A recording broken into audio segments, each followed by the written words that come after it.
Hello and welcome to episode 3 of the Good Human podcast. I am Anne Halliday and this podcast is supported by CrossFit Castle Douglas. Today we are going to look at calories. How many calories do you need and how do you work that out? So this causes a lot of confusion. There's a lot of opinions on this in the fitness industry. If you type it into Google, you'll come up with a million different formulas and none of them are right. So that's the first difficulty that we have. In the last two podcasts, I've looked at building complexity in your diet slowly over a long period of time, forming good habits, and the importance of fruits and vegetables in your diet.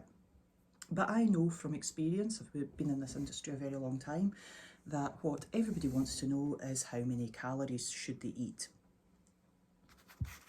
Here's the answer. I don't know. However, it's not a dead end. So there are quick start ways to figure this out because nobody wants to wait a week. But none of them are good. Okay, so the quick start ways are not good and they are not exact. There is only one exact way to work out how many calories that you as an individual require. And that is to record every single thing that you eat for as long as possible. We'll say a week though, a week would do.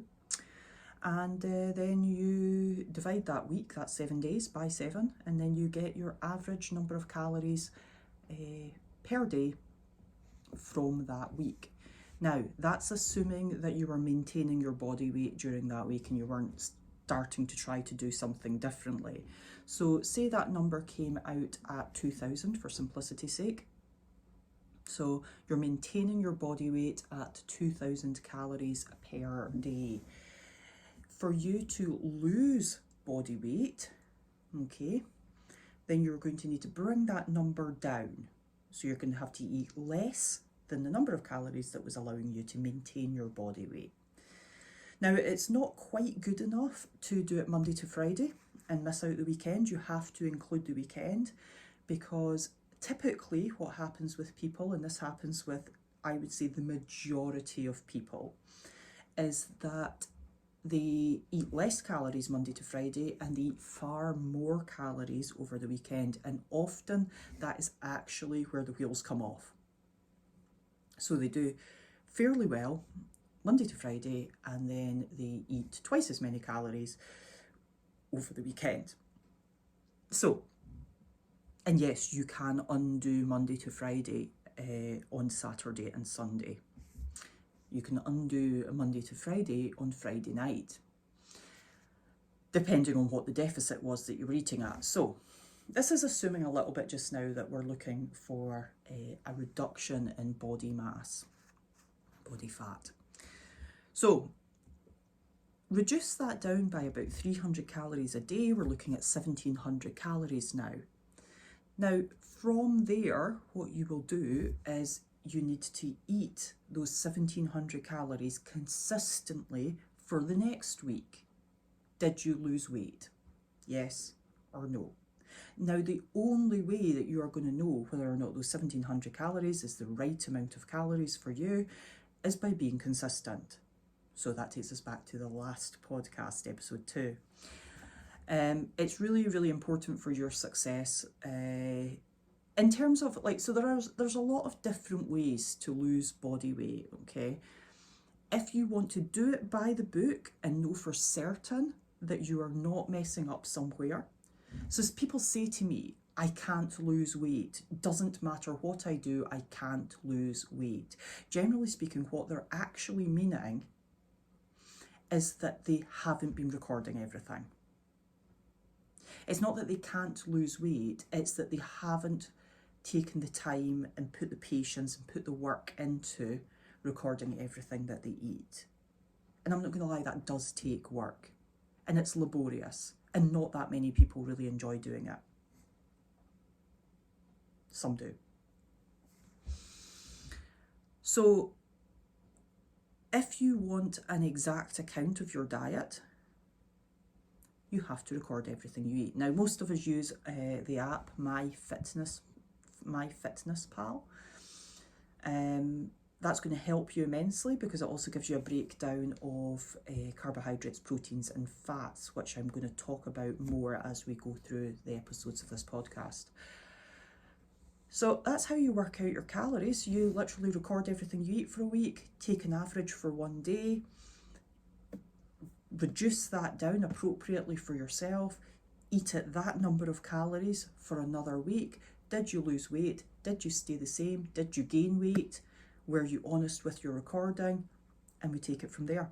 We add or reduce calories as is appropriate to did you lose weight? That's it. There is no other magic formula to work it out. The sort of back of the envelope versions where like I look at your height and body weight currently and age and sex and all that, I've found them to be terribly inaccurate when I've compared it to what people are actually eating. So yes, it does mean that you have to record everything. It does mean that you ideally have to wait a week before you get started. But it's the only way. It's the only way you're going to get it accurate. Now, it's not the only way of doing it. It's the only way of doing it accurately. So there is another way of doing it in terms of like recording calories. And that is to just jump straight in with what you believe to be a deficit. Now, there is a little calculator in the MyFitnessPal app where you can you can put all your information in, and it will tell you how many calories to eat. Now, you could start there, and then we're into week 2 instead of week 1. And what you're doing is it'll give you a deficit based on the information that you've put in, and you can record for a week at the calories it tells you to eat. If you find that unsustainable, because sometimes the calories are pretty low there, okay, if you find that unsustainable, then it's not going to work for you. And you have to bring the calories up a little and you'll lose weight a little less quickly. Now, realistically, most people need to lose weight carefully and pretty slowly over a longer period of time in order for it to be sustainable. If they go crash diet for a couple of weeks, what happens is the wheels fall off, it's unsustainable, they don't keep it going, and they end up gaining weight at the end of it instead of losing weight because they go from one extreme to the other. So be careful if you want to jump straight into what effectively is week 2 of counting calories, that you aren't going too extreme. Okay, so that's really the main concern there, is you get too hungry basically. You get too hungry and you can't cope with it. Now, what you could do from there is, of course, you could just add on another 100 calories to your diet. And then, so instead of eating at like, so say MyFitnessPal has got you at a deficit of 1,600 calories and you're just finding that impossible to do, then you could add on 100 calories and then you're at that 1,700 calories and you find that is sustainable and you're still losing weight, albeit a little bit slower. Okay, so hopefully that makes sense. Now, just as an aside, I'm neither a fan nor not a fan of counting calories. You know, you don't have to be all or nothings. It works for some people, it doesn't work for others. So like, you know, you might have heard people saying all calories are not created equally, and counting calories is nonsense, and all. Of course it's not nonsense. Literally the only way that you can lose weight is if you are eating less calories than your body is using. What people find difficult is to assess how many calories they are using.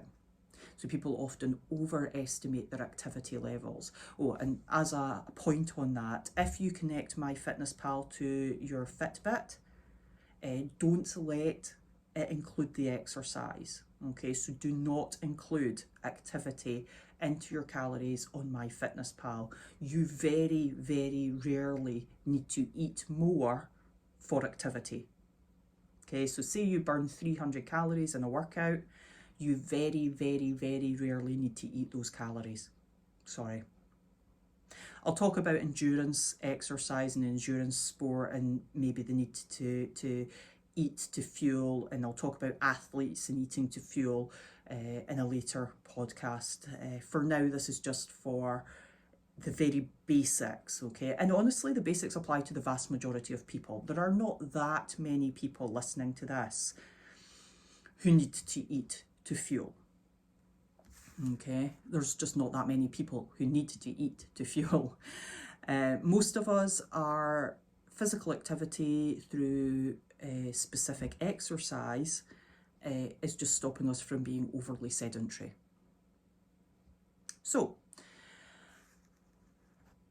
count your calories, yeah. It's a powerful tool. It's a powerful tool. It is laborious, but it will teach you an awful lot. And I would say in the very early days of trying to understand your health and your diet and your nutrition and your fitness and your recovery, then if you don't learn to record what you're eating, if you don't understand how much protein is in chicken, if you don't understand how many calories is in the fat that you're eating, uh, then the other stuff isn't going to fall into place quite as easily. Okay, so it's a really powerful tool. Spend a few weeks, spend a month recording everything that you eat, counting all your calories, getting a good record of everything that you consume, and you will learn a lot about who you are. Okay, I'm going to leave that there for today, and I'll come back to you with episodes 4 shortly.